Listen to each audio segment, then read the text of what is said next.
माँ, आप किचन में क्या करती हो? रसोई। लेकिन अगर आप किचन से आए और किसी ने पूछा कि क्या किया किचन में, आपको कैसा लगेगा? बुरा लगेगा।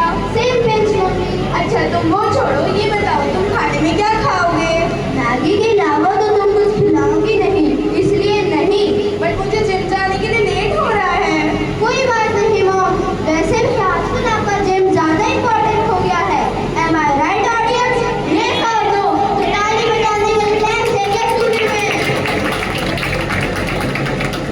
क्या हुआ मेरे राजा बेटे को, क्या हुआ? पता नहीं, पिछले एक हफ्ते से तुम सिर्फ सामने कमरे में ही बैठा रहता है, कुछ खाता पीता भी नहीं है। क्या तुम्हें सच में नहीं पता उसे क्या हुआ? पता तो है, मगर इसमें सिर्फ मेरा ही दोष नहीं।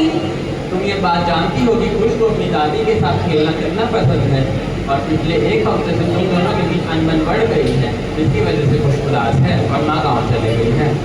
बट अगर यही बात है तो मैं उसे जैसे तैसे करके मना लूंगी। कैसे बनाओगे माँ, जब दादी को तो 24 तीर्थंकर के नाम, 2 प्रतिगमन, पंच प्रतिगमन और ढेर सारी कहानी आती है, और आपको तो टीवी और सीरियल की ही कहानी आती है। खुश। मॉम, जब मैं अपने स्कूल से आता हूँ तो दादी किटी पार्टी, जिम, व्हाट्सएप और सीरियल नहीं देखती, वो मुझे देखती है। खुश, क्या तरीका है अपनी माँ से पेश आने का? कहाँ से सीखा तुमने ये सब? माँ से। जब पिछले हफ्ते दादी ने माँ से बोला कि गरम रोटी बनाना मेरे दांत नहीं है, तो माँ ने बोला गरम रोटी के लिए नई बहू ले आओ। पर तुम तो उस टाइम अपना होमवर्क कर रहे थे, तुम्हें ये बात कैसे बताओ? मैं आपकी और दादी की सारी बातें सुनता हूँ, मुझे भी तो सीखना है कि अपने बड़ों से कैसे बात की जाती है। क्या हुआ मेरे राजा बेटे को, क्या चाहिए? दादी दादी। बट बेटा हमारे बीच में ईगो प्रॉब्लम्स बढ़ गई हैं और बहुत बड़ा जनरेशन गैप भी तो है। जनरेशन गैप जन के बंधनों से तो बड़ा नहीं होता ना। मैं आपसे बस एक चीज मांगूंगा, मुझे मेरी दादी वापस दे दो। तुम अभी माँ को फोन लगाओ और उन्हें कहो कि अगर उनका फोन कवरेज में है तो उन्हें कहो वो यहाँ आ जाए, मैं उनसे अभी माफी मांगूंगी। अभी लगाता हूँ।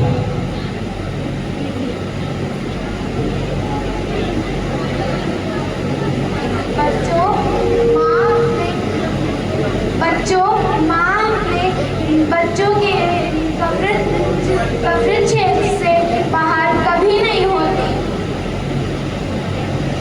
जैसे नए आंगन में चिड़ियों को खाना कौन रखता है, वैसे ही नए घर में बड़े बुजुर्गों को की निशानी कौन रखता है। याद रहे दोस्तों, सास और बहू के नोक झोंक में खुद जैसा बच्चा ना पीसे और मेरे जैसे बड़े बकरे का हलाल ना हो। जिस घर में बड़े बुजुर्ग नहीं होते उस घर को मैं घर नहीं मानता। प्रॉब्लम तो सब घर में होती है, मगर हम उसे जितना जल्दी सॉल्व करें वही हमारी सभ्यता और संस्कृति बताता है। हम सब साथ और संयुक्त कुटुंब से बड़ा इस धरती पर कोई सुख नहीं है। Live together,